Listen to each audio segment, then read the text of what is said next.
হয়, মই নভঙা বাপুজী উচ্চতৰ মাধ্যমিক বিদ্যালয়ৰ প্ৰধান। আমাৰ মূলতঃ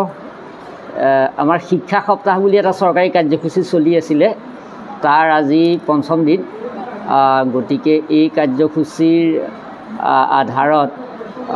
আমি আজি কিছুমান কাম কৰিছিলোঁ। আজি মুখ্যতঃ ডিজিটেল যিটো মানে এক্টিভিটিজৰ কাম আছিলে, সেইখিনিৰ লগত আকৌ আমাৰ এটা ফুড এণ্ড নিউট্ৰিশ্যনৰ কথাও তাতে সংযুক্ত হৈ আছিলে, তাৰপিছত বৃক্ষৰোপণৰ কথাও সংযুক্ত হৈ আছিলে। গতিকে সেইখিনিৰ আলমত আমাৰ আজি বৃক্ষৰোপণ মানে গছপুলি ৰোপণ, ফল মূলৰ গছ ৰোপণ, তাৰপিছত লগতে আমাৰ এই ভকেশ্যনেল এডুকেশ্যনৰ যিখিনি হেৰি আছিলে, দুটা বিষয় আছে, এগ্ৰিকালচাৰ আৰু ৰিটেইলৰ এই বিষয়টোৰ ট্ৰেডৰ মাধ্যমত আমি আজি এই যিখন বজাৰ বেচা কিনাৰ যিটো অভিজ্ঞতা, সেইটোৰ কাৰণে ছাত্ৰ ছাত্ৰীৰ মাজত এখন আমি বজাৰৰ ব্যৱস্থা কৰা হৈছিলে। আৰু লগতে আমাৰ এগ্ৰিকালচাৰ এণ্ড হৰ্টিকালচাৰ তেওঁলোকে বিভিন্ন ফল মূল বা তথা অন্যান্য গছৰ পুলি ৰোপণ কৰিছে। তদুপৰি সেই আমাৰ আজিৰ দিনটোত আমাক চৰকাৰীভাৱে নিযুত মইনা যিটো মানে স্কীম, মুখ্যমন্ত্ৰীৰ নিযুত মইনা স্কীম, এই স্কীমৰ আজিৰ দিনটোত আমাৰ কাৰ্যসূচী পৰিছিলে। আমাৰ দেৰগাঁও ৰেভিনিউ চাৰ্কল অফিচাৰ মহোদয়া ৰিচা নিপাম বৰদলৈ বাইদেউ, তেখেতক দায়িত্ব দিছিলে আমাৰ এই নিযুত মইনা আঁচনিৰ প্ৰপত্ৰসমূহ বিতৰণৰ কাৰণে। আৰু সেই অনুযায়ী আজি দিনৰ 11 বজাত তেখেত আহি পেলাই আমাৰ ছাত্ৰ ছাত্ৰীসকলক এই প্ৰপত্ৰ বিতৰণৰ কাৰ্যসূচী শুভাৰম্ভ কৰে। আৰু তাৰ লগতে আমি আমাৰ বিদ্যালয়ত শিক্ষা সপ্তাহ উপলক্ষে চলি থকা কাৰ্যসূচীটো তেখেতে অংশগ্ৰহণ কৰে। আমাৰ কামখিনি চাই পেলাই তেখেতে সন্তোষ প্ৰকাশ কৰিছে। আৰু ইয়াৰ লগতে আমাৰ অমৃত বৃক্ষ আন্দোলনো চলি আছে। সেইখিনিৰ কাৰণে আমি আজি বৃক্ষৰোপণটো সেই উদ্দেশ্যে নহ'লেও এই বৃক্ষৰোপণৰ অমৃত বৃক্ষৰ এই যিটো আন্দোলনৰ কাৰ্যসূচী, তাৰ লগতে আজি আমাৰ এই বৃক্ষৰোপণৰ এই কাৰ্যসূচী চলি গৈছে। আৰু অমৃত বৃক্ষ যি আন্দোলনৰ কাৰ্যসূচী, সেই কাৰ্যসূচী আমাৰ 15 আগষ্টলৈকে চলি থাকিব। আৰু তাৰ লগতে আকৌ ইউথ এণ্ড ইক' ক্লাবৰ আন এটা কাৰ্যসূচী আছে, সেইটো 31 তাৰিখলৈকে থাকিব। সেইটো কাৰ্যসূচীখিনি আমি 15 আগষ্ট তাৰিখৰ পিছতহে ল'ম। গতিকে এনেধৰণে আজিৰ দিনটোত আমাৰ এইখিনি কাৰ্যসূচী সম্পন্ন হ'ল। আৰু সমান্তৰালভাৱে ব্যস্ততাপূৰ্ণ সময় নহয়, যথেষ্ট ব্যস্ততাপূৰ্ণ সময়। প্ৰতিদিনে আমি এইখিনি কাৰ্যসূচী ৰূপায়ণ কৰাই নহয়, ইয়াৰ তথ্য আমি অনলাইন যোগে আপলোড কৰিব লাগে। গতিকে সেইখিনি আমি 3 বজাৰ ভিতৰত আপলোড কৰি পেলাই আমি আমাৰ ঊৰ্ধ্বতম কৰ্তৃপক্ষক আমি অৱগত কৰি আছোঁ। বিশেষভাৱে SDC মহোদয়ে মই প্ৰশ্ন কৰোঁতে তেখেতে এটা কথা কৈছে যে হয়, আমি এই ৰিটেইলত যোৱা বছৰৰ পৰাই বিষয়টোত ছাত্ৰ ছাত্ৰীসকলে যথেষ্ট আগ্ৰহ দেখুৱাইছে। আৰু আমাৰ ইয়াৰ প্ৰায়খিনি লোকৰে এই শাক পাচলি বেচা কিনা বা অন্যান্য বস্তু বেচা কিনাৰ লগত এটা সম্বন্ধ আছে, যিহেতু এই অঞ্চলৰ অৰ্থনীতিটোৱেই ঠিক তেনেধৰণৰ। গতিকে আমাৰ ছাত্ৰ ছাত্ৰীসকলে আমি আজি এনেধৰণে ইমানখিনি কৰিব পাৰিব বুলি আমি নিজেও ভবা নাছিলোঁ, আমাৰ বিভাগীয় শিক্ষকগৰাকীয়েও ভবা নাছিলে। কিন্তু আমি যেতিয়া তেওঁলোকে ভাগ ল'বলৈ আহি পেলাই বিভিন্ন বয় বস্তুৰে তেওঁলোকে আমাৰ বজাৰখন ভৰাই তুলিলে, আমি সঁচাকৈ নিজেও অভিভূত হৈছোঁ। আৰু আমি আশা ৰাখিছোঁ যে আমাৰ আজিৰ এই যে ছাত্ৰ ছাত্ৰীসকলে এই বেচা কিনাৰ এই যি ধাৰণা এটা ল'লে, ইয়াৰ দ্বাৰা নিশ্চয় ভৱিষ্যতে তেওঁলোকৰ অৰ্থনৈতিক কাম কাজত তেওঁলোক উপকৃত হ'ব। নমস্কাৰ, মোৰ নাম ৰিচা নিপাম বৰদলৈ। মই circle officer ATS Dergaon revenue চাৰ্কলৰ পৰা আহিছোঁ। আজি মই অহাৰ এটা বিশেষ কাৰণ আছে।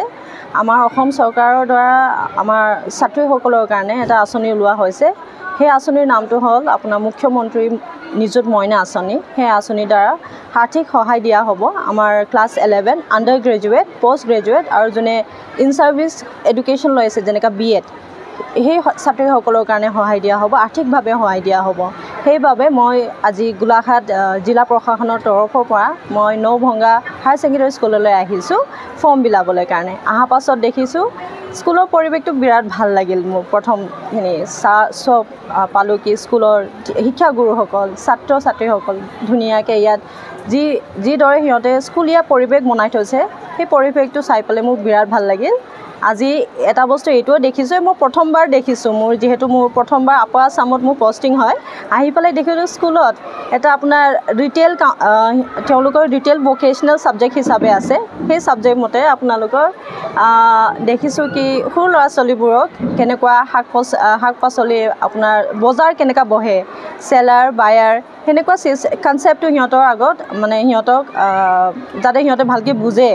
আৰু সেই কনচেপ্টটো যাতে সিহঁতক সহায় কৰে আগলৈ ভৱিষ্যত তো সেইকাৰণে যোনে স্কুলৰ আমাৰ যোনে পদক্ষেপ লৈছে সেই পদক্ষেপটো মোৰ বিৰাট ভাল লাগিলে আৰু চাই পেলাই ভাল লাগিল লগতে মই নিজেও পাৰ্টিচিপেট কৰিলোঁ সেইটো কাৰণে আহি পেলাই খুব নিজকে ভাগ্যৱান বুলি ভাবিছোঁ আৰু ভাল লাগিল আহি পেলাই কেনেদৰে আয়োজন কৰা হ'ল কি বিষয়ৰ ওপৰত আচলতে আমাৰ ক'বলৈ গ'লে এতিয়া স্কুলৰ শিক্ষা সপ্তাহ চলি আছে শিক্ষা সপ্তাহে তাৰে এদিন আছিলে আমাৰ স্কিলছৰ ওপৰত ল'ৰা ছোৱালীখিনিক অলপ জ্ঞান দিব লাগে যিহেতু আমাৰ ভকেশ্যনেলৰ দুটা ছাবজেক্ট আছে এটা হ'ল ৰিটেইল আৰু এটা এগ্ৰিকালচাৰ ৰিটেইল বিভাগক আমাৰ যোনটো TMT আণ্ডাৰত আমি এতিয়া ধৰক নিয়োজিত হৈ আছোঁ ইউভান এডুকেটিভ LLP তেওঁলোকে আমাক কিছুমান দায়িত্ব দিছিলে আচলতে ল'ৰা ছোৱালীখিনি সা সুবিধা হ'বৰ কাৰণে তেওঁলোক আগবাঢ়ি যাবলৈ আৰু কিছুমান প্ৰেক্টিকেল কথা বুজি পাবৰ কাৰণে তো তেওঁলোকে কৈছিলে যে আমি এখন মাৰ্কেট ফেয়াৰ অনুষ্ঠিত কৰিব লাগে স্কুলৰ প্ৰিমাইছৰ ভিতৰতে তাৰ ভিতৰত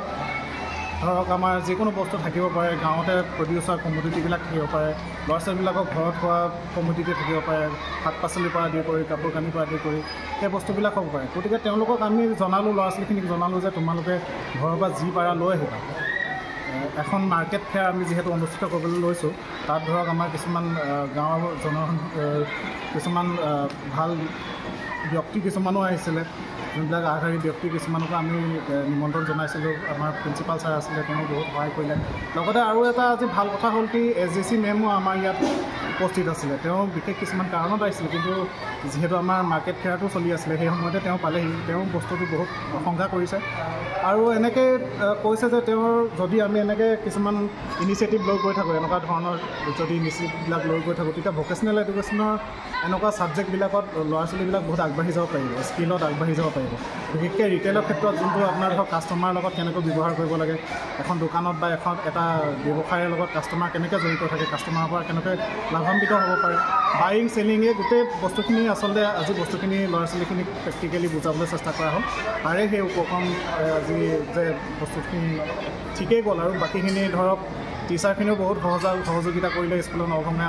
উচ্চতৰ মাধ্যমিক বিদ্যালয়ৰ যোনখিনি টিচাৰ আছিলে টিচাৰবিলাকেও বহুত সহযোগিতা কৰিলে সকলোৱে বস্তু বাহিনী কিনিলে ল'ৰা ছোৱালীবিলাকেও গম পালে যে এইবিলাক বস্তু কেনেকৈ ডিছকাউণ্ট দিব লাগে কোনটো বস্তু কেনেকৈ বিক্ৰী কৰিব লাগে সেইবিলাক গোটেইখিনি বস্তু কৰিলে শিক্ষা সপ্তাহৰ স্কিলিং এণ্ড ডিজিটেল ইনিচিয়েটিভ ডেত আমাৰ এগ্ৰিকালচাৰ ট্ৰেডৰ ফালৰ পৰা প্লেণ্টেশ্যন ড্ৰাইভ এটা ৰখা হৈছিল য'ত আমি বিভিন্ন ধৰণৰ গছপুলি ৰোপণ কৰিলোঁ তাতে আমাৰ হেডমাষ্টাৰ ছাৰ আৰু বিভিন্ন ধৰণৰ ল'ৰা ছোৱালী সকলো মিলি পেলাই আমি বিভিন্ন ধৰণৰ পুলি ৰোপণ কৰিলোঁ